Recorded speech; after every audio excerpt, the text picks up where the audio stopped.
Connaîtrez la vérité, et la vérité vous affranchira, et si donc le Fils vous affranchit, vous serez réellement libre.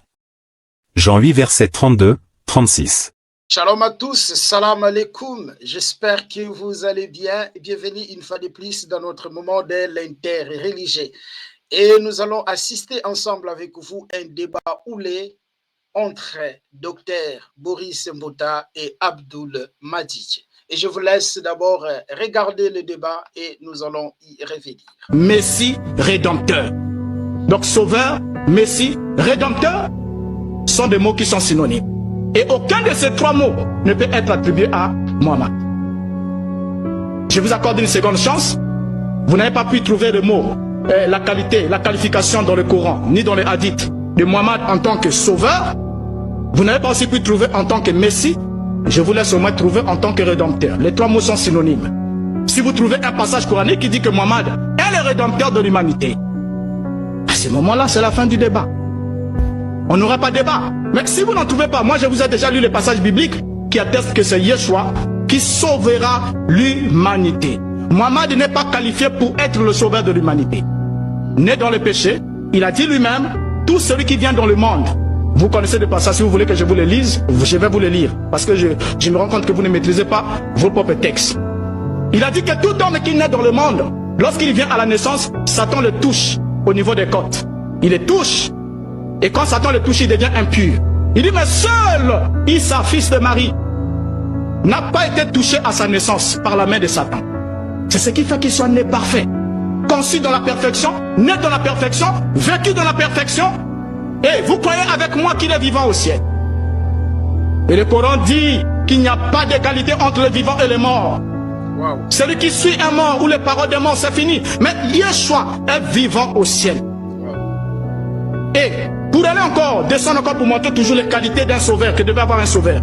Yeshua déjà dans les évangiles, Yeshua s'est limité, le Coran lui dit qu'il était un créateur en miniature. Donc depuis, pendant que, ça c'est dans le Coran, je ne vous parle pas encore de la Bible. Le Coran dit qu'il est le seul homme qui a pu prendre l'argile. Il a façonné un oiseau avec de l'argile. Il a soufflé et l'oiseau a pris vie pour prouver que la puissance créatrice était en lui. Mais ça, Mohammed ne l'a jamais fait une seule fois. Toute sa vie de la naissance jusqu'à sa mort, Mohammed n'a opéré aucun miracle qui dénote du surnaturel. Si ce n'est imposer sa religion par l'épée. Vous vous soumettez ou vous mourrez. C'est la loi de... Vous connaîtrez la vérité, et la vérité vous affranchira, et si donc le Fils vous affranchit, vous serez réellement libre. Jean 8 versets 32, 36. Abdoul Madjidj, vous avez la parole. Ce n'est pas à moi de prendre la parole le premier parce que le thème a été choisi par lui, formulé par lui. Allez-y. Non, j'ai simplement voulu faire l'écrit parce que la première fois, c'est Mbouta qui avait commencé, il n'avait pas réagi. Allez-y, pasteur Mbouta. C'est pas à moi de commencer. Merci beaucoup. Et je crois que je salue d'abord les téléspectateurs pour une fois de plus. Et j'ai béni le Seigneur qui nous a accordé la grâce de nous retrouver ici dans ce face-à-face qui est le dernier de cette année 2017. La question qui nous oppose aujourd'hui ce matin, c'est qui entre Yeshua et Mohammed est qualifié pour sauver l'humanité. Qui est le sauveur de l'humanité entre les deux?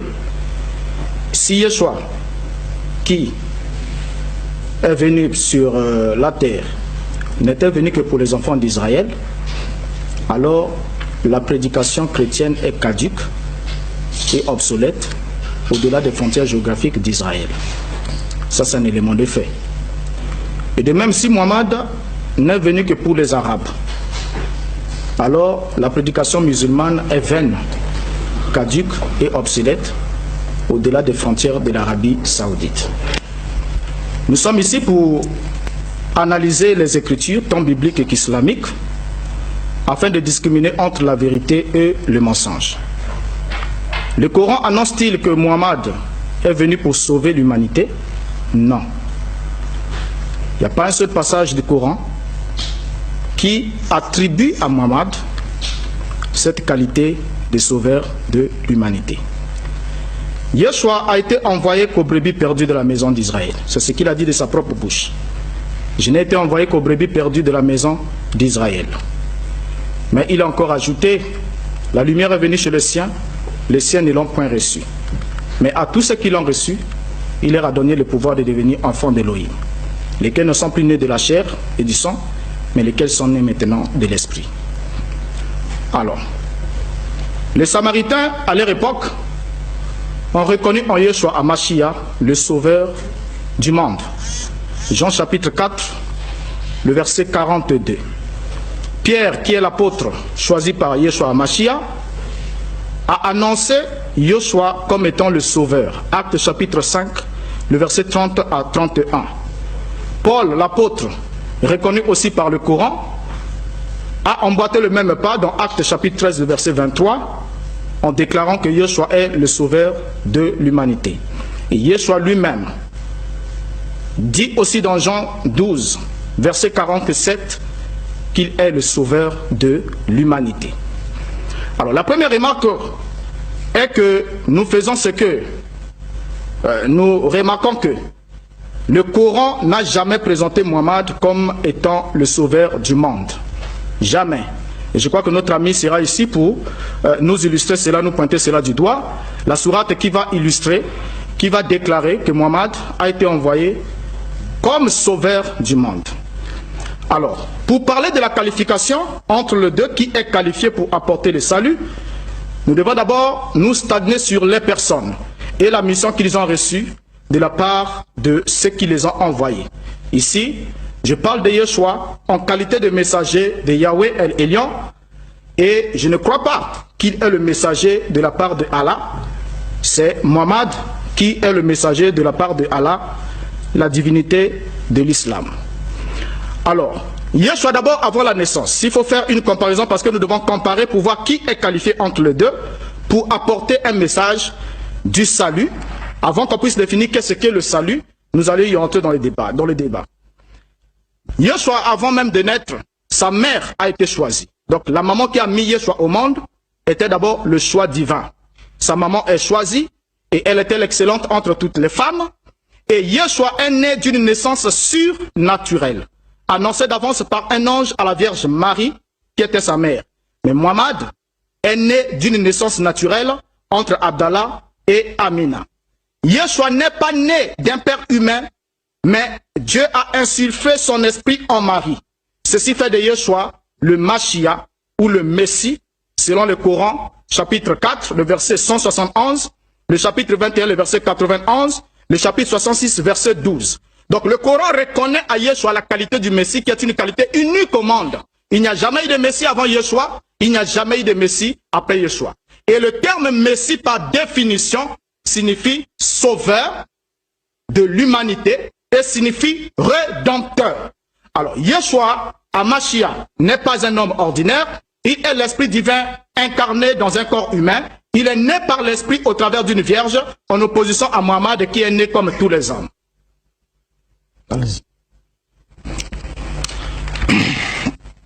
Bon, merci beaucoup pour la parole.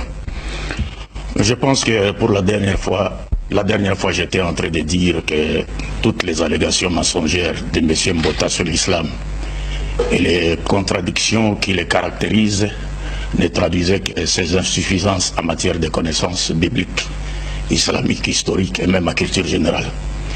Et j'ai dit aussi que M. Mbota n'était pas habilité à faire l'exégèse biblique pour la simple bonne raison qu'il n'a pas reçu une formation pastorale classique. Et ce n'est pas le fait de s'auto-proclamer pasteur qui fait de lui un pasteur au sens biblique ou classique du terme. Et juste après notre débat, lors de notre débat même, je ne dirais même pas juste après notre débat, lors du débat même, je me suis aussitôt rendu compte que M. Mbota n'avait pas seulement le niveau de débattre avec moi, mais il n'avait pas aussi le niveau de débattre avec un seul de mes élèves, d'où qu'il soit, de France, Congo, ici, ou RDC, ou en Côte d'Ivoire. Et lors de ce débat même, je me suis aussitôt rendu compte que M. Mbota souffrait de 3 maladies. La première maladie, c'est qu'il a le manque, il souffre de la maladie du manque, il ne maîtrise pas la lettre. C'est-à-dire déjà les textes de la Bible, il ne les maîtrise pas, et il voudrait discuter avec moi sur l'esprit des textes bibliques. Donc c'est comme quelqu'un qui n'a pas fait les droits, qui ne connaît pas l'esprit de la loi, mais qui voudrait discuter avec les juristes, par exemple, sur l'esprit des articles de la Constitution. Et M. Mbota souffre encore d'une autre maladie, qui est celui de manquer l'intelligence du contexte, la connaissance du contexte.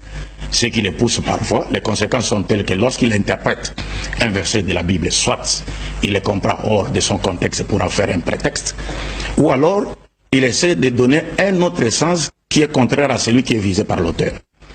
Et enfin, il y a une troisième maladie dont il souffre, c'est quoi? Le fait qu'il n'a pas suivi une formation pastorale classique. Il est maintenant condamné à faire quoi? À se contenter, à suivre moutonnièrement, n'est-ce pas, les avis de certaines personnes qui sont disponibles aujourd'hui sur les nets. Donc, à partir du copier-coller, il voudrait un peu arranger son argumentaire, constituer son argumentaire et commencer à se prononcer sur des questions chrétiennes ou des questions islamiques. Donc les thèmes, je ne voudrais pas revenir sur ce qui s'est passé, parce qu'il y a même un extrait qui a été balancé il y a de cela quelques minutes.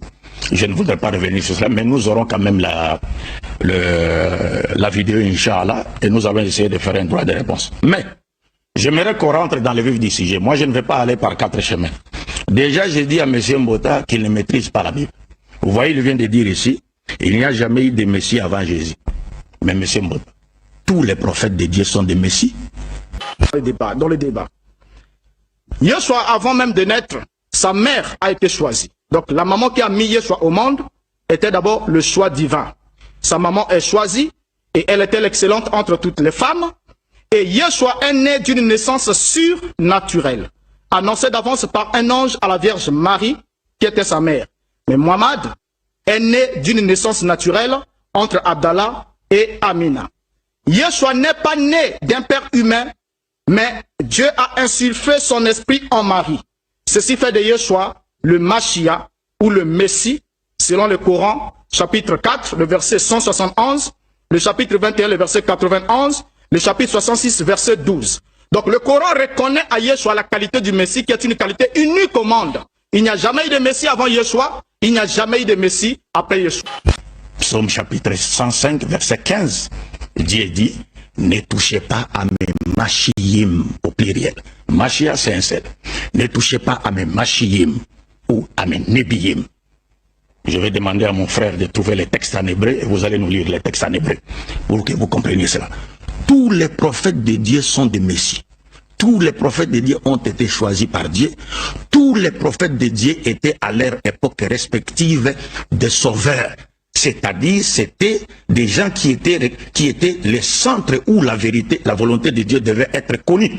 Ils sont venus sur la terre pour ordonner ce que Dieu a ordonné, interdire ce que Dieu a interdit, aimer ce que Dieu aime, inciter et ordonner, c'est-à-dire inviter également les humains ou leurs peuples respectifs à mener une vie vertueuse fondée sur la volonté de Dieu sur le plan vertical comme horizontal. Donc tous les prophètes de Dieu sont des messies et nous n'avons pas un problème avec Jésus. Jésus est cité au moins plus de 79 fois dans les 5 Corans. Nous croyons en Jésus. Et un musulman qui meurt sans avoir cru en Jésus, il va tout droit en enfer. Ça, c'est notre foi. Donc il n'y a aucun problème entre Jésus-Christ et Mohammed. Ce sont les messagers de Dieu que nous aimons et que nous sommes prêts même à donner, à sacrifier notre vie pour leur défense. Vous vous rappellerez, en France, on avait projeté un film intitulé La dernière tentation de Jésus, dans lequel on montrait Jésus, c'est le personnage qui jouait le rôle de Jésus, était en train d'avoir des relations sexuelles avec des prostituées. On le faisait passer pour Jésus. Nous, les musulmans, par notre amour pour Jésus, on a mis le feu dans cette salle de cinéma. Parce que nous savons que l'une des stratégies du diable consiste à ternir le message, l'image des messagers de Dieu pour détourner les gens de la lumière dont ils étaient dépositaires et transmetteurs. Merci beaucoup. Tous les prophètes de Dieu sont des messies. Et je crois que là, vous avez inséré le problème de la compréhension de cette notion, et qui est très grave, parce que en vous entendant dire que tous les prophètes sont des messies, vous dites là, ipso facto, que Mohammed est un messie. Si Mohammed n'est pas le messie, alors Mohammed n'est pas un prophète de Dieu. Ça, c'est vous qui le dites.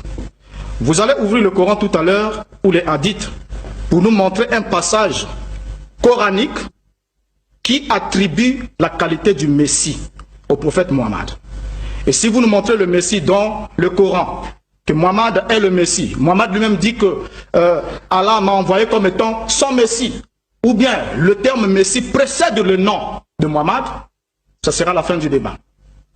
Et on comprendra que puisque le Messie sauveur qui est venu chez les Juifs, et c'était Yeshua, et si Mohammed est arrivé en tant que Messie, ça veut dire que Yeshua n'avait pas satisfait à la mission qui lui a été assignée. Et en ce moment-là, Mohammed devient le sauveur. Mais si vous n'arrivez pas à nous montrer un passage coranique, parce que vous avez la mauvaise habitude de ne pas lire vos propres livres pendant le débat. Je me souviens que le débat passé, vous n'avez lu aucun texte coranique et aucun hadith. C'est à croire que le musulman c'était moi, puisque moi j'ai lu quelques passages du Coran et même des hadiths, j'ai joué dans votre camp. Mais vous, vous avez passé le temps à lire des passages bibliques pour contredire ce que disait l'islam. Et aujourd'hui, vous allez nous montrer un passage. Vous allez lire, j'ai le Coran ici avec moi, vous ouvrirez le passage, vous m'écrirez et je le lirai. Vous donnerez un hadith qui atteste que Mohammed est le Messie. Et ce sera la fin du débat. Et si vous ne l'avez pas, alors vous reconnaîtrez que vous êtes en train de faire ce qu'on appelle des ajouts dans l'islam et ce qui est très grave. L'islam n'attribue pas à une autre personne le titre du Messie, si ce n'est au fils de Marie. Mais Isa, fils de Marie, est le Messie. Et dans le Coran, il n'y a aucun pas. Peut-être que je n'ai pas bien lu le Coran. Vous allez nous informer aujourd'hui. Si vous ne pouvez pas y parvenir, vous pouvez demander de l'aide à M. Youssouf Ngolo qui est là assis, qui vous envoie déjà le passage qui dit que Mohammed est le Messie. Tous les prophètes sont les Messies de Dieu, ce qui est faux. Les prophètes sont un pour une mission. Mashiach signifie un. Mais aucun prophète n'avait la mission d'apporter le salut de l'humanité, de sauver l'humanité du péché. Parce que le problème de l'humanité consiste le péché. Ils sont tous nés dans le péché. Et en regardant même ici, comme je l'ai dit ici, que la promesse divine concernant Yoshua et Mohammed, quand on regarde dans la parole, Marie a été choisie entre toutes les femmes et son nom est cité 34 fois dans le Coran, alors que le nom de la mère de Mohammed n'est cité aucune fois. Donc elle n'a jamais été fait l'objet d'un choix. Sur le point de vue de la justice, parce que pour être qualifié, d'être capable de sauver, il faut d'abord être soi-même sans péché, être pur. Et vous pouvez alors réconcilier celui qui est pécheur avec celui qui est saint. Mais Mohammed n'était pas pur. Le cœur de Mohammed a été purifié. Vous le savez avec moi. Coran chapitre 94, le verset 1er au verset 3. Je lis. N'avons-nous pas ouvert, élargi ton cœur et ôté ton fardeau, lesquels faisaient ployer ton dos? Et il est dit que c'est depuis ce temps-là que Mohammed a porté l'honorable titre d'Al-Mustafa. C'est quand il a été purifié. Donc avant qu'il ne soit purifié, il n'a jamais porté l'honorable titre d'Al-Mustafa, c'est-à-dire celui qui a été choisi. Il est choisi après la purification de son cœur. Donc il est né pécheur, conçu dans le péché, enfanté dans l'iniquité. Il n'avait pas de pureté et de justice en lui-même. C'est pourquoi les deux anges ont dû ôter le fardeau de son cœur pour le purifier. Mohammed avait besoin d'une chirurgie du cœur pour être purifié et pour devenir un prophète, un messager de la part d'Allah. C'est ce que dit votre propre religion. D'autre part, nous lisons que le Coran, dans le Coran, que le fils de Marie serait le plus saint de tous les hommes. Dès le moment de sa naissance, l'ange a dit, je suis un messager envoyé de la part du Seigneur pour te donner le garçon le plus saint. Coran chapitre 19, le verset 19. Le plus saint. Et le savant musulman, tel que Al-Tabari et Al-Bawadi, vous allez me corriger sur le terme arabe. Là-dessus, je vous connais. Et Al-Zamakashari, vous allez le suivre, se sont mis d'accord pour dire que l'expression le plus saint signifie irréprochable, innocent et sans péché. Et vous connaissez toutes ces choses-là. Merci beaucoup. Je voudrais un peu que mon frère Mbota, ensemble avec lui, que nous puissions élever les téléspectateurs, aider plutôt, permettre aux téléspectateurs qui nous suivent à ce moment, n'est-ce pas, de vivre un débat qui a un niveau très élevé, c'est-à-dire pas un niveau terre à terre. C'est pourquoi j'ai dit qu'il faut faire très attention. Vous parlez ici, je vais revenir sur un point. Vous parlez de Mashiach. Vous dites Messie veut dire ouais, mais en hébreu c'est quoi? Moi je vous cite si vous voulez. Je peux tout de suite là consulter les nets, je vous ouvre les textes en hébreu de psaume 105 verset 15. Lisez le psaume 105 verset 15. Psaume, ça c'est le Coran, vous me braquez le Coran. Je vous parle de psaume. Vous me montrez le Coran mon frère. C'est pas ça le psaume. Je vous parle des psaumes, vous me braquez le Coran. Je vous ai donné un verset de psaume 105, verset 15. Dieu dit ceci, ne touchez pas à mes oins, en hébreu, machiyim, et ne faites pas de mal à mes prophètes, en hébreu, nebiyim. Deuxième passage, je vous donne, même Cyrus a été appelé Messie de Dieu. Ésaïe chapitre 45, verset 1. Ainsi a dit l'Éternel à son oint, en hébreu, Machia, à Cyrus, duquel j'ai pris la main droite afin que je terrasse les nations devant lui, ainsi de suite. Et tous les sacrificateurs en Israël portaient le titre du Messie en hébreu Machia. Dites-moi seulement que le psaume que je viens de lire, 105 et 15, le terme utilisé dans le texte original en hébreu n'est pas Machiyim. Dites-moi cela, si vous allez oser le faire. Vous me braquez le Coran. Un premier point. Deuxième point. Vous m'accusez ici de n'avoir pas cité un verset du Saint-Coran lors de notre premier débat. Mais ce n'est que normal, parce que le débat devait se focaliser sur la 4e bête de prophétie de Daniel, qui n'a rien à voir avec le Coran. Le débat devait se focaliser sur la 4e bête des prophéties de Daniel, qui n'ont rien à voir avec le Coran. Mais aussi, aujourd'hui, si je dois citer le Coran, je le ferai par tête, par cœur, parce que nous mémorisons le Coran. Nous ne sommes pas comme vous. Mais si je me dois de citer la Bible, peut-être je peux citer comme ça et même lire pour qu'on ne m'accuse pas de n'avoir pas lu un texte qui ne figure pas dans la Bible. Donc c'est un petit débat, c'est un faux débat ça. Donc allons dans le vif du sujet. Moi je vous attends au tournant. Alors, vous avez aussi dit, c'est pas important ça. Le débat est vrai pour moi, le débat est terre à terre. Lorsque vous dites, le nom de la mère de Mohammed n'a pas été cité dans le Coran. Mais le Coran, Dieu n'a pas besoin de citer le nom de la mère de Mohammed dans le Coran. Si on a cité Jésus et sa mère dans le Coran, parce que Jésus est né miraculeusement sans père et avait une mère. Et Dieu nous dit dans les Saint-Coran que cela ne vous étonne pas. Ce n'est que l'accomplissement des 4 façons dont Dieu a créé la race humaine. Dieu a créé Adam sans père, sans mère. Il n'a pas goûté à l'enfance comme Jésus. Il n'est pas sorti d'entre les jambes d'une femme comme Jésus. Il n'est pas resté dans les liquides amniotiques d'une femme comme Jésus. Il n'a pas tété au sein d'une femme comme Jésus. Il est sorti adulte portant la barbe. Ève a été créée sans mère. Adam a été considéré comme étant son père parce qu'elle a été tirée de son côté, à l'exemple de la même A et B. Et Jésus est né sans père, avec une mère, et nous qui naissons selon la loi commune avec des pères et des mères. Et si le Christ a été appelé Messie, lui seul dans le Coran, c'est pour mettre un accent particulier sur sa messianité par rapport aux Juifs. Parce que les Juifs ne croyaient pas en lui. Vous savez comme moi qu'aujourd'hui encore, les Juifs attendent leur Messie, qui n'est pas Jésus. Vous parliez aujourd'hui, l'autre fois vous parliez de Jérusalem. La puissance mondiale aurait maintenant reconnu que Jérusalem appartient aux Juifs. Mais l'existence même de l'État d'Israël est un signe manifeste pour les Juifs. C'est un signe manifeste de l'imposture de Jésus. Parce que pour les Juifs, c'est le Messie qui devait rétablir l'État d'Israël. Mais nous disons que Jésus est véridique. Et c'est lui qui est le Messie qui a été envoyé aux enfants d'Israël. Mais contredisez-moi. C'est-à-dire, au lieu avant d'enlever la paille qui est dans l'air de ton ami, ôte d'abord la poutre qui est dans ton nez. Tu parles d'un Messie. La Bible parle d'un conteneur de Messie. Dites-moi que psaume 105, 15 ne parle pas de tout, ne présente pas tous les prophètes comme étant le Messie le dit. Dites-moi cela. Donc c'est pourquoi je vous dis, relevons un peu le niveau des débats. Je voudrais avoir un débat professionnel, un débat classique. Il ne faut pas aller dans des petites choses qui n'ont rien à voir avec la quintessence. Il faut faire plaisir. Nous voulons un spectacle biblique et coranique. Inch'Allah. Comment? Non, moi je lui laisse mes secondes. Il faut qu'il élève le niveau de débat. Ça me va droit au cœur. La 4e bête n'a rien à voir avec le Coran.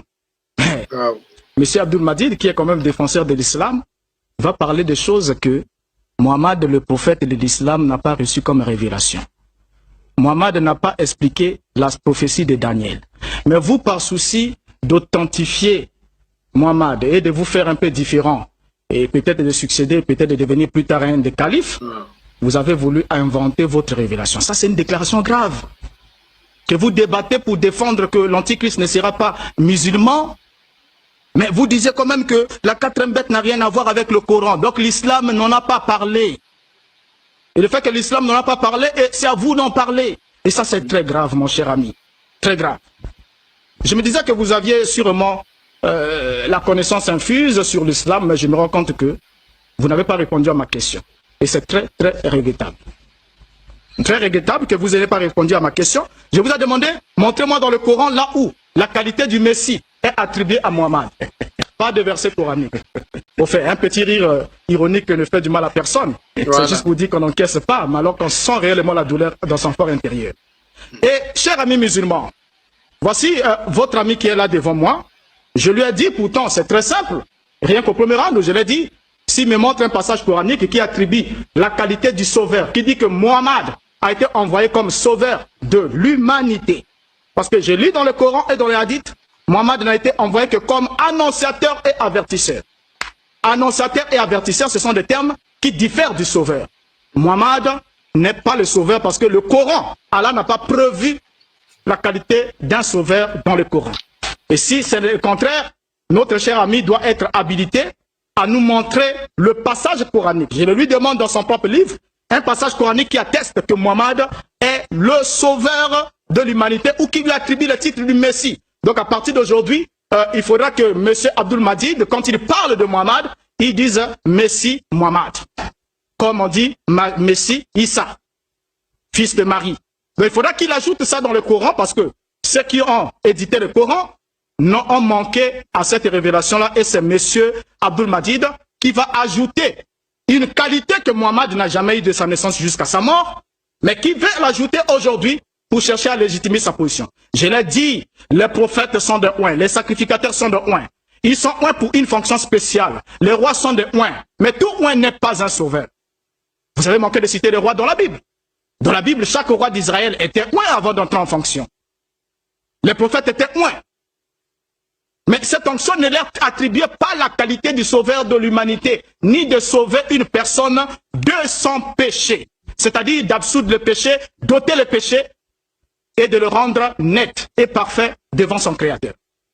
Je reviens ici sur la question de Mohammed, comme je l'ai dit, par comparaison. Avant la naissance de Jésus, fils de Marie, Jésus le Messie, je le dis comme ça, très haut et très fort. L'inspiration divine a déclaré que celui qui devait naître par l'intervention de l'Esprit divin vivrait toujours de manière sainte, sans commettre un seul péché. Il n'aurait pas besoin de purifier son cœur, car il sera lui-même la personnification même de la sainteté. Ça, c'est vos propres livres qui le disent. Que Issa, fils de Marie, sera la personnification même de la sainteté. Donc la sainteté faite chair. Cette qualité suprême qui garde le trône divin. Mais Mohammed n'avait pas cette qualité. Saint à vie, de la naissance jusqu'à son départ. Mohammed ne l'avait pas. Et on lit ici dans votre propre livre que Mohammed s'est plusieurs fois repenti de ce péché.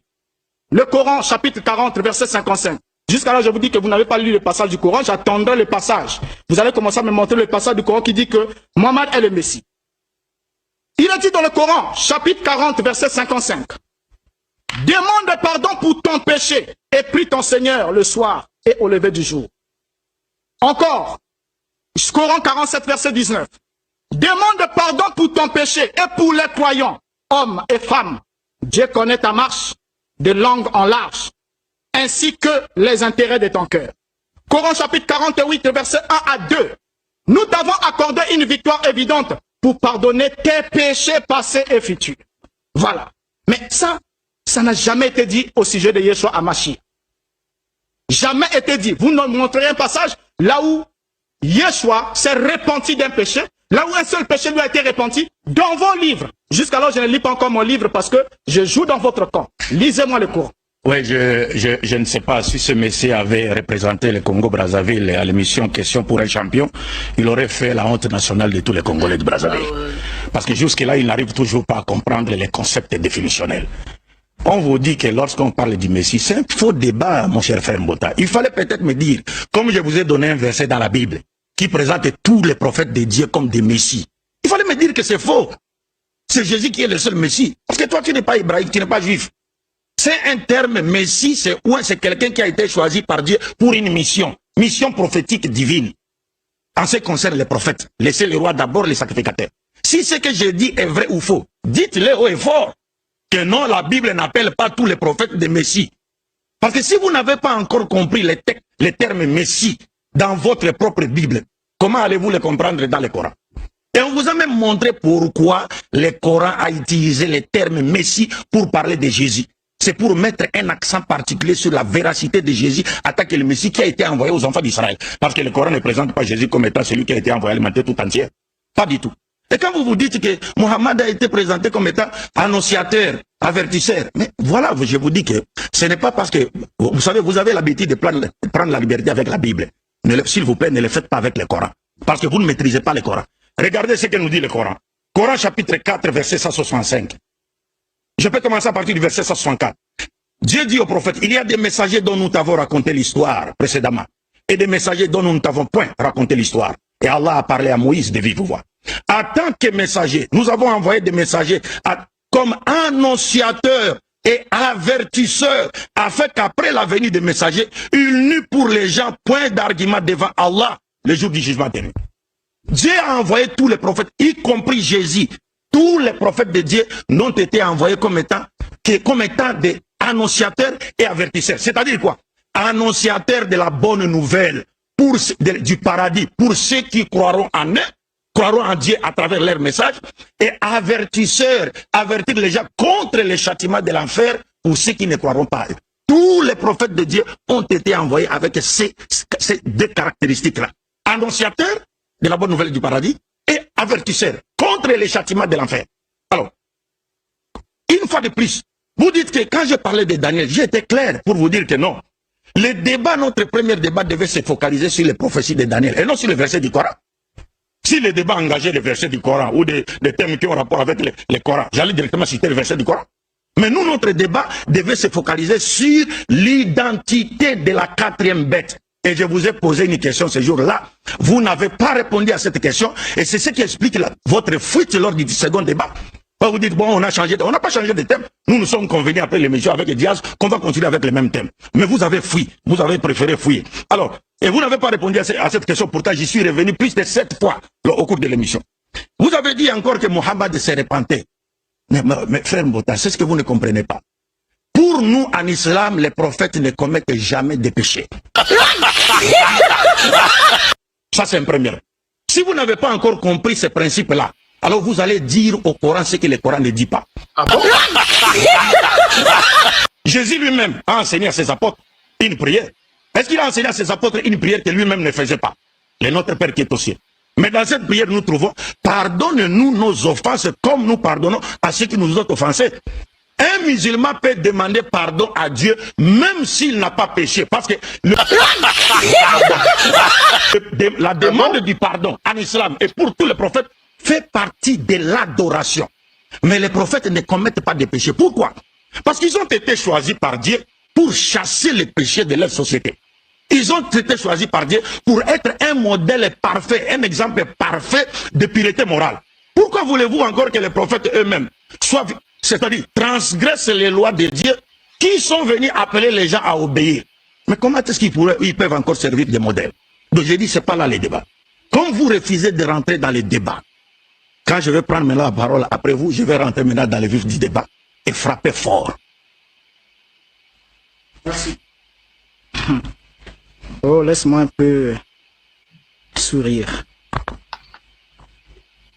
Les prophètes dans l'islam ne commettent pas de péché. Mais les prophètes qui ne commettent pas de péché se répandent quand même des péchés qu'ils n'ont pas commis. Jusqu'alors, vous n'avez pas répondu à ma question. C'est ça qui est très triste. Je vous ai pourtant accordé juste d'en finir en intro. C'est-à-dire à votre première prise de parole, vous aurez pu pointer. Voici ce que dit le Coran ici, passage temps. Et le Coran attribue la qualité du Messie à Mohammed. Mais vous ne l'avez pas fait. Je crois que... Permettez-moi un peu. Nous allons lire 2 Corinthiens chapitre 5 à partir de son verset 18 et nous allons poursuivre le débat, s'il vous plaît. Parce que Abdul Majid a pris Matthieu chapitre 6, voilà où Jésus enseignait les disciples comment prier. Et dans ces textes où Jésus disait, voilà, disait aux disciples, voilà, il y a pardonne-nous nos offenses. Est-ce que Jésus avait-il besoin, voilà, ou Jésus a-t-il fait une prière en demandant le Père de pardonner son péché? Non. Regardez ce que la Bible nous dit et nous allons poursuivre les débats. Excusez-moi. Je suis dans le livre des 2 Corinthiens chapitre 5. On commence à partir de son verset 18. Et tout cela vient de Dieu qui nous a réconciliés avec lui par Christ et qui nous a donné le ministère de la réconciliation. Car Dieu était en Christ, réconciliant le monde avec lui-même, en n'imputant point aux hommes leurs offenses, et il a mis à nous la parole de la réconciliation. Nous faisons donc les fonctions de l'ambassadeur pour Christ. Comme si Dieu exhorté par nous, nous vous supplions au nom de Christ, soyez réconciliés avec Dieu. Celui qui n'a point connu les péchés. Est-ce que vous le voyez dans le verset 21? Celui qui n'a point connu les péchés. Vous pouvez aussi lire 1 Jean chapitre 2, à partir de son verset 22 jusqu'au verset 24, on nous explique que Christ n'a pas connu les péchés. Même quand l'ange est venu à Marie pour parler de Yehoshua, on dit les saints enfants. Il naîtra un saint enfant. Donc, Jésus est né saint. Il n'avait pas le péché. Donc, voilà, quand Abdul Majid va prendre Matthieu chapitre 6 pour dire que, voilà, Jésus enseignait aux disciples de prier le Père et demander que le Père pardonne leurs péchés, et lui-même aussi faisait cette prière. Bon, c'est là, selon lui, il veut dire que Jésus avait des péchés. En réalité, Jésus, d'après la Bible, Jésus n'avait pas les péchés. Jésus, il est né saint, le saint enfant qui naîtra de toi. Raison par laquelle Paul va dire dans 2 Corinthiens chapitre 5, le verset 21, on dit que lui qui n'a point connu le péché, ok, il a fait devenir pécheur pour nous. Pourquoi il a fait devenir pécheur pour nous? Parce qu'il a chargé nos péchés. Voilà, Jésus, il n'y a aucun texte où Jésus, voilà, fait la confession de ses péchés. Et je voulais justement un peu éclairer là-dessus, et nous allons poursuivre le débat. Merci, mes chers frères. Encore retourner dans les universités coraniques s'il y a lieu d'apprendre encore, parce que vous voulez emmener une innovation. Et c'est grave d'attribuer la qualité du Messie à Mohammed, alors que ni le Coran ne le dit, ni le part, ni les hadiths, ni rien.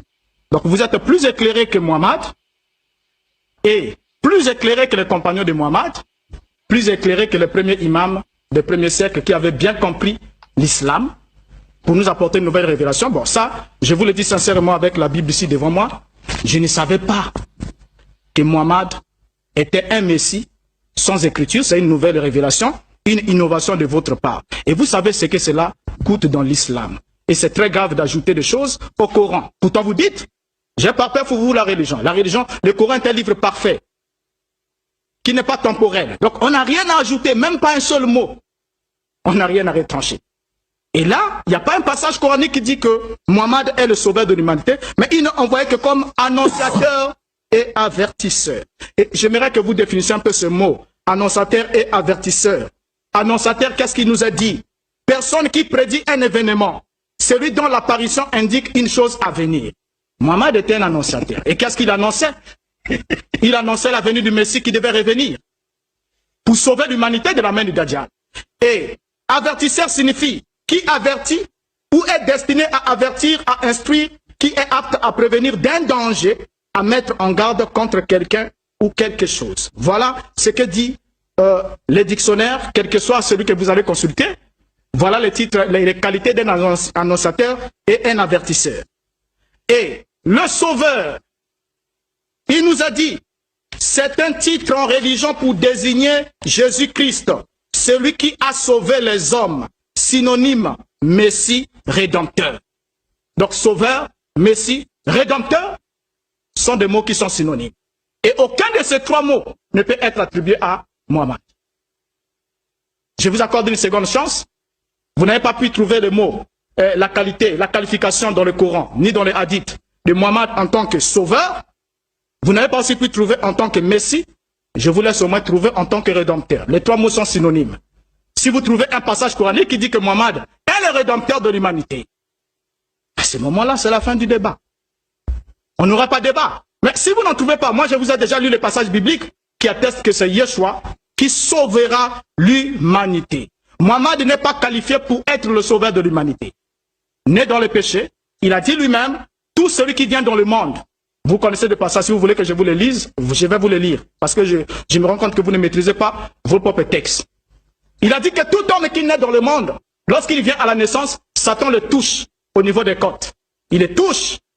Et quand Satan le touche, il devient impur. Il dit, mais seul Issa, fils de Marie, n'a pas été touché à sa naissance par la main de Satan. C'est ce qui fait qu'il soit né parfait. Conçu dans la perfection, né dans la perfection, vécu dans la perfection. Et vous croyez avec moi qu'il est vivant au ciel. Et le Coran dit qu'il n'y a pas d'égalité entre les vivants et les morts. Celui qui suit un mort ou les paroles des morts, c'est fini. Mais Yeshua est vivant au ciel. Et pour aller encore, descendre encore pour montrer toujours les qualités d'un sauveur, que devait avoir un sauveur. Yeshua déjà dans les évangiles, Yeshua s'est limité, le Coran lui dit qu'il était un créateur en miniature. Donc depuis pendant que, ça c'est dans le Coran, je ne vous parle pas encore de la Bible. Le Coran dit qu'il est le seul homme qui a pu prendre l'argile. Il a façonné un oiseau avec de l'argile. Il a soufflé et l'oiseau a pris vie pour prouver que la puissance créatrice était en lui. Mais ça, Mohammed ne l'a jamais fait une seule fois. Toute sa vie de la naissance jusqu'à sa mort, Mohammed n'a opéré aucun miracle qui dénote du surnaturel. Si ce n'est imposer sa religion par le paix. Vous vous soumettez ou vous mourrez. C'est la loi de l'islam. Ça va. Je dis, je demande toujours à ce qu'on élève le débat. Et les Français disent, nul n'est plus sourd que celui qui ne veut pas entendre. Vous avez suivi les frères Bota. Jusque-là, il est incapable. Il ne veut même pas reconnaître ce que son propre livre dit par rapport aux prophètes qui sont tous présentés comme étant des messies de Dieu. Mashiim en hébreu. Maintenant, il cherche les mots messie sur les prophètes utilisés dans le Coran. On lui explique. Si déjà tu connais le sens du messie, ouais, quelqu'un qui est choisi par Dieu, et que tous les prophètes étant des messies, selon ton propre livre, si Muhammad est prophète, mais il est le messie de Dieu. Et je vous ai expliqué, si on a mis un accent sur la messianité de Jésus dans le Coran, c'est par rapport aux juifs, pas par rapport aux musulmans, parce que les musulmans croient en Jésus. Mais les juifs ne croient pas en Jésus. Jusqu'à ce jour, et vous le savez avec moi. Donc au lieu de chercher que je vous montre un verset dans le Coran, lorsque déjà, c'est pourquoi j'ai dit, si vous participez, vous représentez le Congo à l'émission Question pour les champions, ça serait une catastrophe. Parce que déjà vous connaissez le sens du Messie, c'est un choisi, quelqu'un qui a été choisi par Dieu. Mais un prophète est choisi par qui? Alors si la Bible vous dit, ne touchez pas à mes messies, ne touchez pas à mes prophètes, il te montre que les prophètes sont des messies. Vous voulez encore quoi? Dites-nous alors que ce que la Bible dit est faux. Donc tous les prophètes ne sont pas des messies. C'est ça le problème. Donc j'ai dit, il faut savoir élever le niveau du débat. Vous parlez de Jésus qui serait né, bon, comme le prophète l'a dit, c'est un habit qui est bien. Mais le problème c'est que vous ne connaissez pas l'islam et vous ne connaissez pas le Coran. Si on vous dit qu'à la naissance de Jésus, Satan n'a pas touché Jésus, n'a pas touché sa mère. C'est ce que le prophète dit. Pourquoi? C'est grâce à la prière de la grand-mère de Jésus. Coran chapitre 3, verset 35. Rappelle-toi quand la femme d'Imran dit, Seigneur, je t'ai voué en toute exclusivité ce qui est dans mon ventre. Accepte-les donc de moi. C'est toi, certes, l'audiant et l'obligation. Et lorsqu'il est accouché, elle dit, Seigneur, voilà ce que j'ai accouché d'une fille. Or, Allah savait mieux ce dont elle avait accouché. Le garçon n'est pas comme la fille. Je l'ai nommé Marie et je la place, ainsi que sa descendance, sous ta protection contre les diables bannis. C'est grâce à la prière que la grand-mère de Jésus, donc la grand-mère de Dieu selon certains chrétiens, a fait que Jésus et sa mère ont été protégés, comme je l'ai dit, comme le prophète l'a dit. 2. Je reviens à dire ça, c'est un faux débat. Ne restez pas sur le mot Messie, parce que vous savez que la Bible appelle tous les prophètes des Messies. Maintenant, s'agissant du Sauveur, papa. Mais frère Mbota, vous pour les chrétiens, vous veniez tout à l'heure là de lire, lorsque vous faisiez vos prêchas, avant qu'on rentre dans les débats de face à face, n'est-ce pas? Vous avez fait allusion à la parabole des vignerons homicides que j'ai l'habitude de citer. Et vous avez fait croire aux téléspectateurs avertis, bien sûr, qui vous suivez, que la parabole présentait Jésus comme étant le Fils de Dieu. Mais vous oubliez que la parabole appelle le maître de la ville un homme. Or, Dieu n'est pas un homme. Mais comme vous voulez lui donner le titre de Fils de Dieu au sens littéral du terme, vous avez dit non, il est le Fils de Dieu. Alors que Dieu est-il un homme? Mais notre problème n'est pas là-bas. Quand vous dites de Jésus qu'il est le sauveur de l'humanité, pour vous les chrétiens, le salut que Jésus nous apporte passe par quoi? Ça passe par sa mort. Maintenant, selon la parabole que vous avez citée, La parabole nous dit, le maître de la vigne a envoyé son fils, après avoir envoyé ses serviteurs, il a envoyé son fils pour aller prendre sa part. Mais quand les vignerons virent les fils, ils se disent, voici l'héritier, saisissons-les et tuons-les. Et ça fera encore l'objet d'un autre débat pour savoir si le Christ a-t-il été tué. Parce que vous avez dit ici, Abdul Mahdi est en contradiction, parce qu'on dit que le fils sera tué. Mais vous ne vous êtes pas posé la question, pourquoi Jésus est encore monté sur la montagne de Gethsemane pour aller demander à Dieu de le sauver de la mort. Donc il est plus faible qu'un commando kamikaze. Parce qu'un commando kamikaze qui a reçu une mission suicide, il ne peut pas renoncer à cette mission. Donc maintenant, il sait qu'il va aller mourir. Maintenant, il va demander à Dieu de le sauver de la mort. Mais je termine en disant, ici dans cette parabole, le maître de la vigne, M. Mbota, répondez à cette question. Est-ce que le maître de la vigne a-t-il envoyé son fils pour aller se faire tuer par les vignerons ou pour aller prendre sa part de la vigne? Parce que le christianisme repose sur la mort de Jésus. La croyance à la mort de Jésus. C'est-à-dire, si vous ne croyez pas à la mort de Jésus, vous n'aurez pas la vie éternelle. Mais est-ce que le Christ a-t-il été envoyé pour se faire tuer? Non. Dieu n'envoie jamais ses prophètes pour se faire tuer. Alors, cette parabole que vous avez citée, ayez le courage de dire aux téléspectateurs qui nous suivent en ce moment. C'est cela qui repose le salut. Parce qu'on ne peut pas dire de Jésus qu'il est le sauveur du monde. C'est comme, vous parliez dernièrement de deux capitaines. Mais c'est comme nous sommes en face de deux docteurs. Donc, on va vers le docteur Jésus. On lui demande de nous diagnostiquer et de nous prescrire des produits. Il prend un marteau, il se donne un coup sur la tête, il tombe, il meurt. Il va nous sauver en quoi? Mais on va chez Mohammed, il vous diagnostique, il vous donne une prescription, il vous donne des produits, et puis vous prenez ces produits et vous guérissez votre maladie. Et c'est pourquoi vous voyez aujourd'hui le monde de Mohammed ne peut pas être comparé avec le monde de Jésus depuis que Jésus est mort.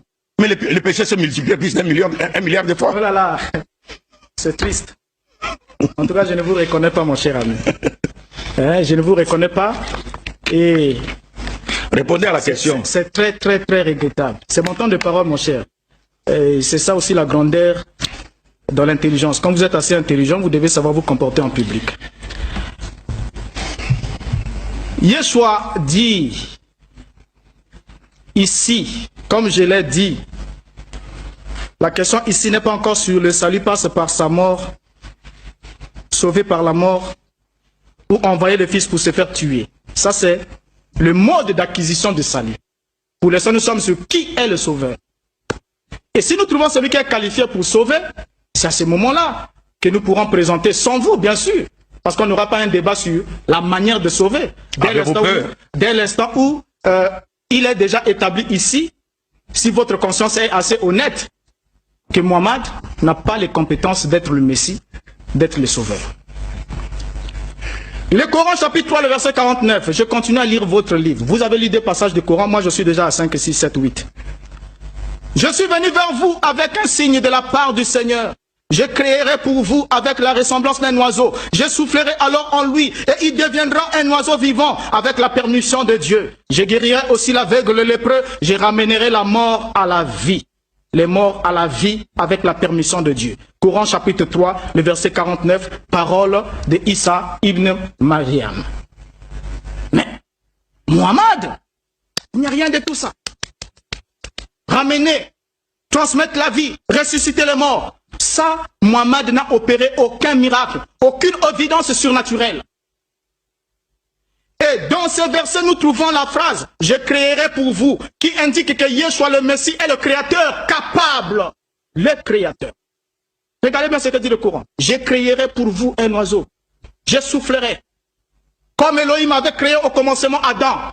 Il a pris la mode de terre. Il a façonné un corps. Il a soufflé. Adam est devenu un homme. Mais ici, Yeshua, pour prouver, selon votre propre livre, il dit « Je créerai pour vous ». Ce qui indique que Yeshua, le Messie, est le créateur capable d'insuffler la vie dans une motte de terre, ce qui est un acte qui est sans équivalent. Mahomet, même dans un rêve, ne peut pas le faire. Jusqu'ici, Mohammed est disqualifié pour être le sauveur de l'humanité. Incapacité de transmettre la vie. Yeshua, prenant la motte de terre, soufflant dedans pour lui donner la vie à l'oiseau, prouve par là que c'est à la fin des temps, lui qui revient avec la puissance et la résurrection. Et c'est même écrit dans vos propres livres. Mohammed dit, je le jure par celui qui tient mon âme entre ses mains. Je vous l'ai lu la fois passée. Si vous n'êtes pas satisfait, je vous le relis encore aujourd'hui. Jésus, fils de Marie, reviendra. Il jugera l'humanité avec justice. Mais, mon cher ami, si même Mohammed est dans la tombe, il attend être ressuscité pour passer au jugement. Et qui va le juger? Jésus, fils de Marie. Mais c'est clair, mon cher. Il ne va pas avoir un débat. Cette sourate là où c'est hadith ne devait pas exister dans l'islam. L'existence de cette sourate disqualifie totalement Mohammed. Ce n'est pas lui qui revient, il est dans la tombe. Mais il attend que Yeshua, qui est allé au ciel, vivant, sans même passer par la mort, selon vous, mais qui revient avec toute l'autorité de juger l'humanité. Depuis Adam, passant par Mohammed, jusqu'au dernier homme vivant sur la terre. Et la Bible dit, les apôtres ont dit, nous avons été envoyés pour vous annoncer que Yeshua a été établi par Elohim, le juge des vivants et des morts. Mohammed est mort, il sera jugé par Yeshua. Et seul le juge a le pouvoir de gracier, a le pouvoir de condamner. C'est lui qui a le verdict final. C'est le juge. Mais Mohammed sera sur le banc des accusés, à genoux au bord de l'enfer. C'est ce que dit le Coran, que tous les hommes seront à genoux au bord de l'enfer. Et pendant le jugement, qui va juger? Ce n'est pas Allah, ce n'est pas Dieu. Mais c'est Jésus, fils de Marie. Et il va juger en conformité avec ce qu'il a enseigné. Et le message de Jésus, fils de Marie, comme vous le dites dans le Coran, était un message d'amour. Pas la loi d'Italien que Mohammed a copiée faussement chez Moïse. Et donc on comprend par là que c'est le juge qui est habilité à prononcer la sanction, le verdict de dire vous êtes acquitté ou vous êtes condamné. Et Mohammed, c'est fini pour lui. Alors, une fois de plus, je disais à mon frère Mbota, ne prenez pas de liberté avec le Coran comme vous le faites avec la Bible. Un premier point. Tout ce qu'il est en train de dire n'est qu'une expression claire de son ignorance à la fois de la Bible et du Coran. Écoutez ce que dit le texte du Coran par rapport au miracle de Jésus. Coran chapitre 3, verset 49 jusqu'à 50. Et il sera, c'est-à-dire Jésus, le messager aux enfants d'Israël. Ça, c'est un premier point. Il n'a pas été envoyé à l'humanité tout entière. Il n'y a aucun verset du Coran qui le dit, et moins encore de la Bible. Il dit, en vérité, je viens à vous avec un signe de la part de votre Seigneur. Pour vous, je forme de la glaise comme la figure d'un oiseau. Puis, je souffle dedans. Et par la permission d'Allah, Monsieur Mbota, suivez très bien. Par la permission d'Allah, cela devient un oiseau. C'est pas par le pouvoir de Jésus, c'est pas par la permission de Jésus, mais par la permission de Dieu. Et Jésus disait, tout pouvoir m'a été donné par mon Père. Les miracles qu'il les faisait, comme le dit et même les apôtres dans Actes des Apôtres chapitre 2, les miracles il les faisait par la permission de Dieu, par le pouvoir de Dieu. Jésus n'a pas le pouvoir de faire les miracles. Il les fait par la permission de Dieu, comme Moïse l'a fait par la permission de Dieu, comme Élie et les autres prophètes l'ont fait par la permission de Dieu. Ça c'est le premier point. Deuxième point, M. Mbota, quand vous parlez du retour de Jésus, je vous ai très bien dit, vous lisez un hadith, mais vous omettez une grande partie de l'hadith. Mais qui vous dit en islam que Jésus ne reviendra pas? Mais le problème c'est, que reviendra-t-il faire? Mais tu as lu dans cet hadith que Jésus viendra pour briser la croix. Or la croix est l'expression séculière de l'église chrétienne. C'est-à-dire Jésus viendra pour nier, dénoncer, détruire, montrer que le christianisme n'est pas sa religion. Déjà dans la Bible, Matthieu chapitre 7 verset 21-22, Jésus dit, plusieurs me diront au dernier jour, n'avons-nous pas fait des miracles à ton nom? N'avons-nous pas guéri les gens en ton nom? N'avons-nous pas prophétisé en ton nom? Jésus leur dira, sortez, je ne vous ai jamais connu, vous qui commettez l'iniquité. Qui faisait des miracles au nom de Jésus? Excusez-moi. Jésus a dit dans Matthieu chapitre 7, on va les prendre. Non, on va, excusez-moi, vraiment, on va prendre ces versets. On va vraiment les prendre. On va vraiment les prendre et on va confirmer ensemble avec vous ce que le docteur Abdul Majid vient de dire. Permettez-moi, on va prendre ces versets de Matthieu chapitre 7. On va lire les versets Matthieu chapitre 7. Les versets, permettez-moi vraiment de les faire, permettez-moi. Matthieu chapitre 7, Matthieu chapitre 7, Matthieu chapitre 7. On va prendre les versets 21 jusqu'au verset 23. Regardez, regardez, regardez ce que le Seigneur Jésus-Christ ici a dit. Ceux qui me disent, Seigneur, Seigneur, n'entreront pas tous dans le royaume du ciel. Je m'arrête par là. Donc, les gens qui les disent Seigneur, Seigneur, n'entreront pas tous. Lorsqu'on dit n'entreront pas tous, donc il y a une partie des gens qui, les 10 seigneurs, entreront au paradis, et il y a une partie des gens qui, les 10 seigneurs aussi, n'entreront pas au paradis.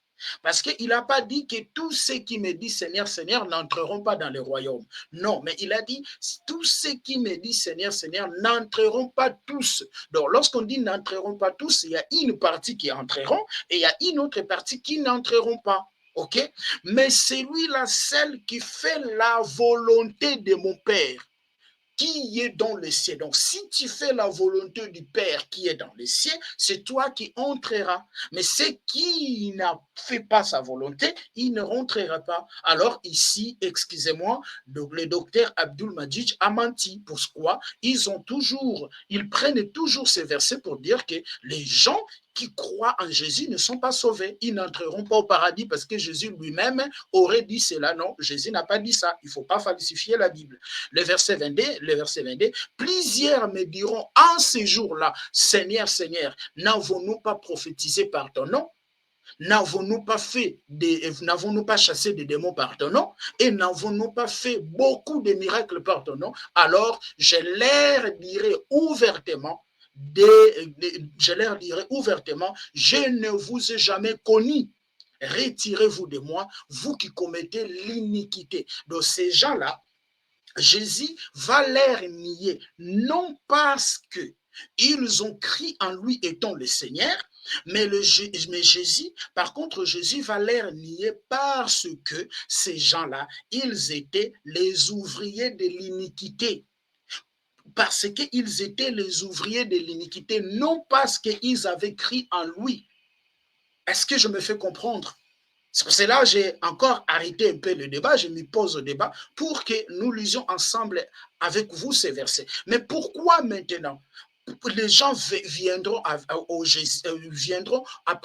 auprès de Jésus ces jours-là? Parce que selon Actes chapitre 10, le verset 42, Jésus, il est le juge des vivants et des morts. C'est Jésus qui jugera ces jours-là. On va prendre Actes des Apôtres chapitre 10, le verset 42 rapidement et nous allons avancer. Permettez-moi, voilà le verset 42. Permettez-moi, c'est une analyse que nous sommes en train ici de faire. Voilà, regardez, la Bible dit, je peux même prendre jusqu'au verset 43, et Jésus nous a ordonné de prêcher au peuple et d'attester que c'est lui qui a été établi par Dieu, juge des vivants et des morts. Tous les prophètes rendent témoignage de lui, les témoignages que quiconque croit en lui reçoit par son nom le pardon des péchés. Donc, tous les prophètes qui ont venu dans l'ancienne alliance, ils ont rendu témoignage à qui? À Yehoshua HaMashiach. Pourquoi? Parce qu'il est le juge des morts et des vivants, raison par laquelle le docteur Boris Mbota vient de dire, même le prophète Mohammed sera jugé par Jésus. C'est Jésus qui le jugera. Eh bien oui, c'est Jésus qui le jugera. Dès Thessaloniciens chapitre 4, dès Timothée chapitre 4, il est le juge des morts et des vivants. Voilà, mes chers frères et sœurs. Donc, quand on dit que Jésus, voilà, quand il va dire, non, retirez-vous de moi, parce que vous avez, non, c'est pas parce qu'ils ont crié à son nom, mais parce qu'ils étaient les ouvriers de l'iniquité. Mais il y a une partie, qui ont crié à son nom, il y a une partie qui ont fait la volonté, qui ont gardé les messages qu'il a enseignés, ces parties-là seront sauvées. Alors, si on dit ça, bon, voilà, si on retient ce qu'Abdul Majid vient de dire, où est maintenant la place des apôtres? C'est ça. Où est maintenant la place des apôtres? Non, les apôtres ne sont pas sauvés. Parce que les apôtres ont crié à son nom. Où est maintenant la place des premières personnes qui avaient crié à son nom? L'énike éthiopienne, qui était justement une étrangère, qui avait embrassé la foi aussi, qui avait crié en Jésus. Non, en fait, c'est pas ça. C'est pas ça, mes chers frères et sœurs. Nous allons poursuivre les débats. Merci. Qui prétendait guérir au nom de Jésus? Les musulmans, ce sont les chrétiens. Qui seront chassés par Jésus au dernier jour? Ce sont les chrétiens. Ça, c'est un deuxième point. Troisième point. Alors, c'est pourquoi le même hadith, M. Mbota, vous dit quand Jésus reviendra, il apparaîtra. Pour juger quoi? Les prophètes montrent d'abord, il va juger le monde selon la loi de l'islam. Et il va mourir et il sera enterré par les musulmans. Et il va prier derrière l'imam Mahdi. C'est ce que les prophètes disent. Mais vous ne voulez pas les citer. Et Jésus viendra. C'est comme Obama. Lorsqu'il y a eu le congrès des démocrates. Obama était président, mais Bill Clinton est venu soutenir Obama. Il est venu juste soutenir Obama. Jésus viendra pour soutenir, montrer à l'humanité tout entière que c'est l'islam qui est la religion de Dieu et c'est Mohammed qui a été envoyé à l'humanité tout entière. Et ce n'est pas lui qui juge au dernier jour. Vous confondez le jugement sur la terre où il va juger les nations montrant que l'islam est la vérité. Les autres sont dans l'erreur. La vidéo que j'ai fait passer hier sur homéostasie. Les juifs qui disent il n'y a qu'un seul peuple qui adore le véritable Dieu. En dehors des juifs, ce sont les musulmans. Les autres sont des égarés. Je termine en disant, quand vous lisez chapitre 5 du Coran, on vous dit Jésus lui-même comparaîtra devant le tribunal de Dieu pour rendre compte et être jugé, pour dire que c'est lui qui a dit aux gens de le prendre pour Dieu. Coran chapitre 5, vous n'avez pas lu. Pour finir, mon frère, quand vous dites Mohammed n'a pas fait un miracle, mais vous ne comprenez pas le miracle. Jésus a dit à ses disciples, vous ferez des plus grands miracles que les miens.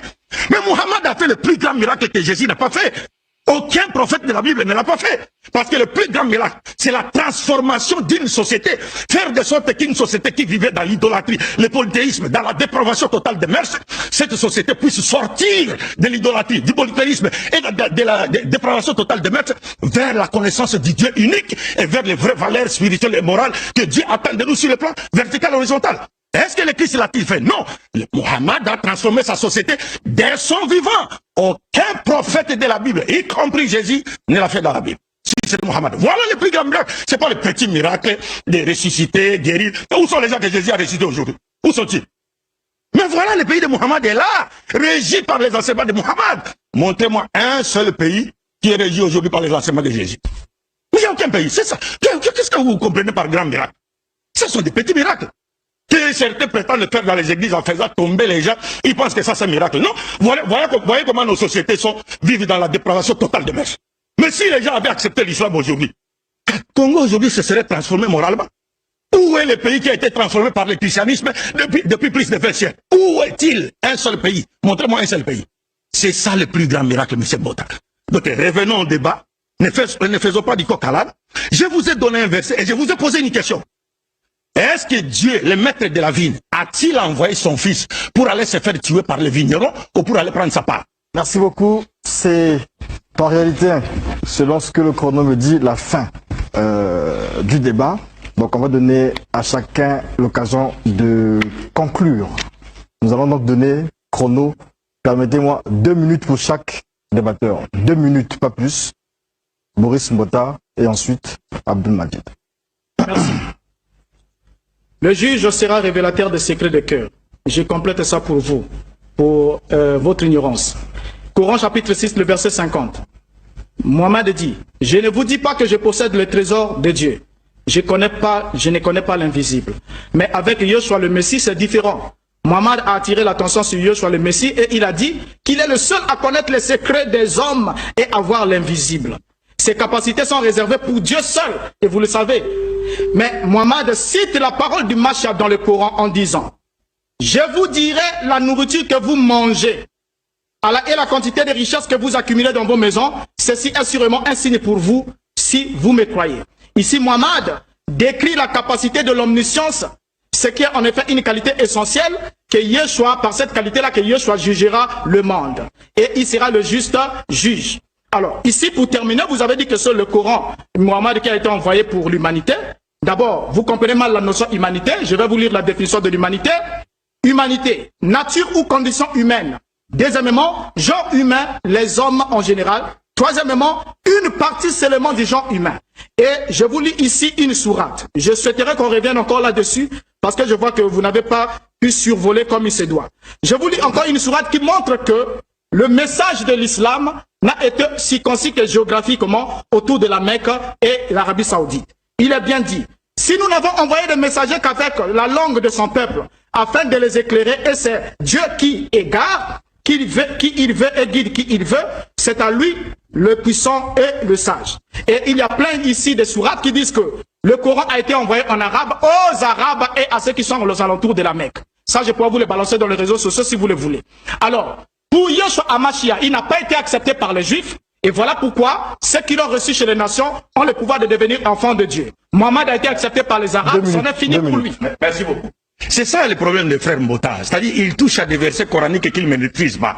Vous voyez, même de dire qu'on a présenté Jésus comme quelqu'un qui connaît ce qui se passe dans le cœur. Mais lui qui ignore même les jours du jugement dernier, qui ne savait même pas si l'arbre portait des fruits dans la Bible, il va connaître ce qui se passe dans le cœur déjà.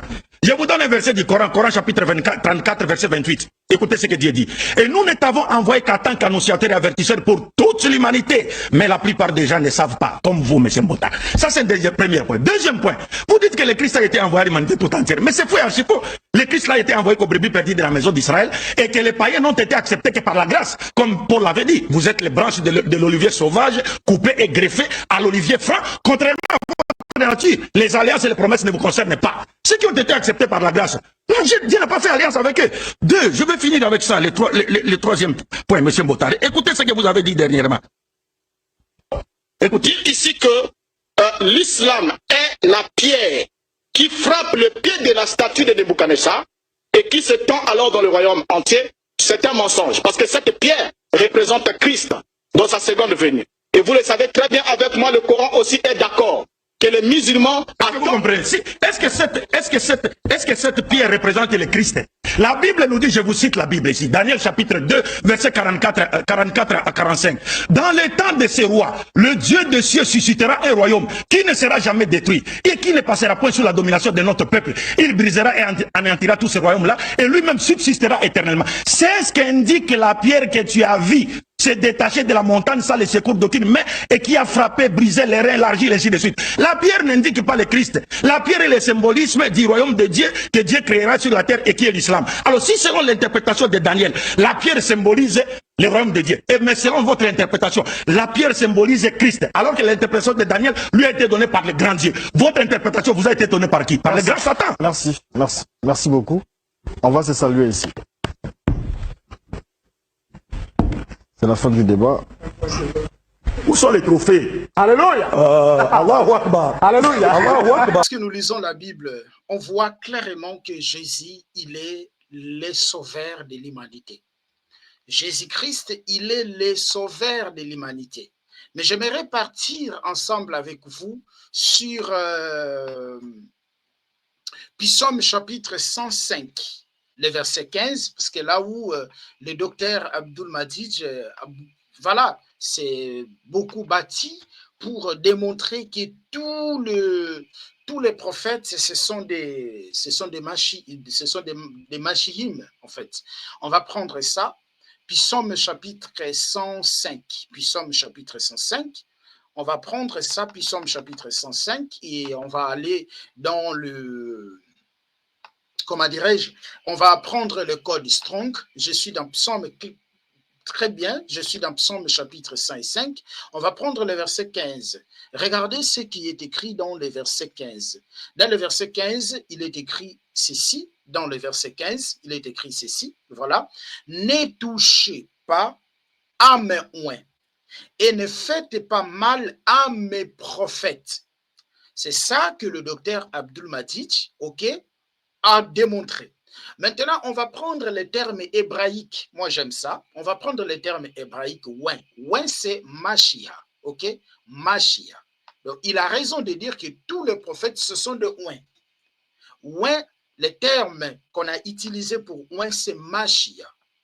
Onction, oindre, être oin. Donc, tous ceux qui ont réussi, voilà, tous ceux qui ont réussi, voilà, une mission par Dieu, ce sont de oin. Ok? Ce sont de oin. Même Asiris, voilà, il était aussi un oin. Par définition, on dit oin, c'est lui qui est loin du Messie, le prince. Normalement, ici, on démontre par rapport à cette... on va mettre une accent, voilà, une accent particulière en Messie. Voilà, ouin, c'est lui qui est ouin du Messie, des princes messianiques, du roi d'Israël. Même les rois d'Israël ont été appelés aussi de ouin. Même des souverains sacrificateurs ont été aussi appelés de ouin. Même Cyrus aussi, ok, aussi a été appelé ouin. Même les patriarches en tant que rois aussi, ayant reçu l'onction, aussi, ils ont été appelés ouin. Donc, ouin, ou oint, c'est un terme général en fait. C'est un terme général, c'est un titre, je dirais bien, c'est un titre qui est attribué à celui qui a réussi la mission, ok? À celui qui a réussi la mission voilà, celui qui a réussi la mission de Dieu ou celui qui a été envoyé. Mais maintenant, nous devons faire une différence entre les prophètes qui avait reçu aussi mission par Dieu pour venir annoncer, ok, les oracles de Dieu, et le Seigneur Yehoshua Hamashiach, le Seigneur Jésus-Christ. Aucun prophète, ok, qui est venu pour sauver l'homme de ses péchés. Aucun prophète qui est venu sauver l'homme de ses péchés. Une seule personne aussi qui a été appelé oint. Le terme oint qui est attribué à Yehoshua, c'est justement pour dire que c'est lui qui est envoyé. C'est celui qui est envoyé, c'est celui qui a reçu l'onction. Et raison par laquelle lorsque vous lisez Luc chapitre 4, à partir de son verset 13, vous descendez, ou quand on donna à Yehoshua, à Jésus, le rouleau, voilà, du prophète Ésaïe, Jésus lui-même a dit, l'Esprit du Seigneur est sur moi, car il m'a oint. Et lorsque vous prenez aussi Hébreux chapitre 1er, je crois le verset 9 ou le verset 10, la Bible dit que Dieu a oint Yehoshua, Dieu a oint Jésus, dit avec une huile de joie. Lorsque vous prenez Actes chapitre 10, les versets 36 à 38, Pierre aussi, ok, démontre que comment Dieu a oint Yehoshua, a oint Jésus, qui allait de lieu à lieu annoncer la bonne nouvelle. Donc, nous devons faire part des choses. Jésus aussi, il est appelé oint. Il est aussi oint. Il est aussi oint. Mais Yehoshua, malgré qu'il est oint comme aussi tous les prophètes aussi sont oint, Jésus, il est le sauveur. Les oints, les autres oints là, ils ne sont pas les sauveurs. Les autres oints là, ils ne pardonnent pas le péché. Il n'y a que Jésus qui pardonne le péché. Raison par laquelle, lors de sa naissance, la Bible dit dans Matthieu chapitre 1er, ok, Matthieu chapitre 1er, on va prendre Matthieu chapitre 1er, le verset 21, on dit, on lui donnera le nom de Yehoshua, car c'est lui qui sauvera son peuple de ses péchés. Mais il y a eu des rois, donnez-moi une écriture. Lors de la naissance des rois, on a dit que ce roi sauvera, voilà, son peuple de ses péchés. Non, ou ce roi, c'est un sauveur de l'humanité. Non, il n'y en a pas. Il n'y en a pas, mes chers frères et sœurs. Nous n'avons pas cette écriture qui démontre bel et bien que même les rois, ce sont les sauveurs de l'humanité, parce que lui, il a dit que non, ce sont des Mashiach. Non, oui, ils sont des Mashiach. Pourquoi? Parce qu'ils avaient reçu l'onction. Ils avaient reçu l'onction et Dieu les a envoyés pour accomplir une mission. Et si vous voulez bien, je vais aller, ok? La Bible dit ceci, ok? Et voilà, je peux prendre même jusqu'à partir de son verset 20. Comme il pensait, voici un ange du Seigneur lui apparut en songe et dit, Joseph, fils de David, ne crains pas de prendre avec toi Marie, ta femme, car l'enfant qu'elle a conçu vient du Saint-Esprit. Elle enfantera un fils et tu lui donneras le nom de Jésus. C'est lui qui sauvera son peuple de ses péchés. Et Abdul Majid a signalé que dans le Coran, voilà, on dit que dans le Coran, c'est, voilà, Dieu aurait exaucé la prière de la grand-mère de Jésus. Non, ça c'est faux. Ça, en fait, il y a toujours une contradiction entre le Coran et la Bible. Parce que dans la Bible, on ne parle pas qu'il y a quelqu'un qui avait prié pour que Jésus soit saint. Non. Non, la Bible ne le dit pas. Il n'y a pas un verset qui le dit. Il n'y a pas un verset qui le dit. La Bible ne le dit pas, c'est le Coran qui le dit. Et nous allons croire en quoi maintenant? Il y a un prophète qui est venu, je crois, 6 siècles après Jésus, où nous allons croire au témoignage aux gens qui ont vécu avec Jésus-Christ. C'est ça. C'est ça. Il enfantera un fils et tu lui donneras le nom de Jésus. C'est lui qui sauvera son peuple de ses péchés. Tout cela arriva afin que s'accomplit ce que le Seigneur avait annoncé par les prophètes. Voici, la Vierge sera enceinte, elle enfantera un fils et on lui donnera le nom d'Emmanuel, ce qui signifie Dieu parmi nous. Jésus est venu. Oui, il est aussi Machia, il est loin, mais attention, il est le sauveur.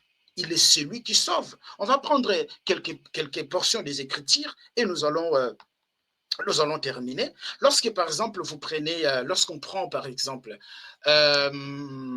lorsque vous prenez Matthieu chapitre, non, c'est pas Matthieu, lorsque vous prenez Jean chapitre 11, les versets 42 jusqu'au verset 52, vous verrez que le souverain sacrificateur qui était Caïphe, il avait dit, il est de notre intérêt qu'un seul homme meure pour rassembler, dans un seul corps, les enfants de Dieu dispersés dans le monde entier. Et vous verrez dans Jean chapitre 10, à partir de son verset 10 jusqu'au verset même 20e, vous verrez que Jésus se présente étant le bon pasteur, qui est venu pour ses brebis, qui est venu pour donner la vie pour ses brebis. Qui est venu pour donner la vie pour ses brebis. Regardez maintenant ce qui est écrit dans 1 Jean. On va prendre 1 Jean. 1 Jean, ça c'est, voilà, 1 Jean. On va prendre 1 Jean chapitre 4. 1 Jean, pardon, j'étais même là. Chasse 2, 3, 1 Jean 4. 1 Jean 4, le verset 14. 1 Jean 4, le verset 14. Regardez ce qui est écrit. 1 Jean 4, le verset 14, voilà. Nous savons que nous sommes passés de la mort à la vie parce que nous aimons le frère. Celui qui n'aime pas... Est-ce que je suis dans 1 Jean 4? Non, j'étais dans 1 Jean 3. Je dois être dans 1 Jean 4. 1 Jean chapitre 4, le verset 14. Voilà, regardez. Et nous avons vu et nous attestons que le Père a envoyé le Fils comme sauveur du monde. C'est clair. Ça, c'est le témoignage des apôtres. Ça, c'est le témoignage des apôtres qu'il est venu comme sauveur du monde. Jean chapitre 3, le verset 17. Le Père n'a pas envoyé son Fils pour condamner le monde, mais pour que le monde soit sauvé par lui. Vous allez dire, ben voilà, le Père a envoyé son Fils, mais le monde soit sauvé par son Fils. Voilà, mais le Père a envoyé son Fils. Mes chers frères et sœurs, qui est le Fils? Le Fils signifie la parole faite chair. Et Jean chapitre 1er, le verset 14. Il est la parole faite chair. La parole qui se fait chair, c'est la parole de qui? C'est la parole de Dieu. Voilà, mes chers frères et sœurs, nous sommes arrivés à la fin. Merci d'assister ces débats, d'avoir assisté ces débats jusqu'à la fin. Moi, j'aime partager les débats et j'ai compris une chose dans les débats et que, voilà, on apprend aussi beaucoup de choses. On est peut-être ignorant et on apprend aussi. Même quand Abdul Majid parle, malgré qu'il essaye un peu de... Voilà, mais il dit des choses aussi qui sont vraies, qui sont aussi réelles. Et ça nous permet aussi d'apprendre quelque chose. Ah non, ça, je ne savais pas. Ça, je ne savais pas.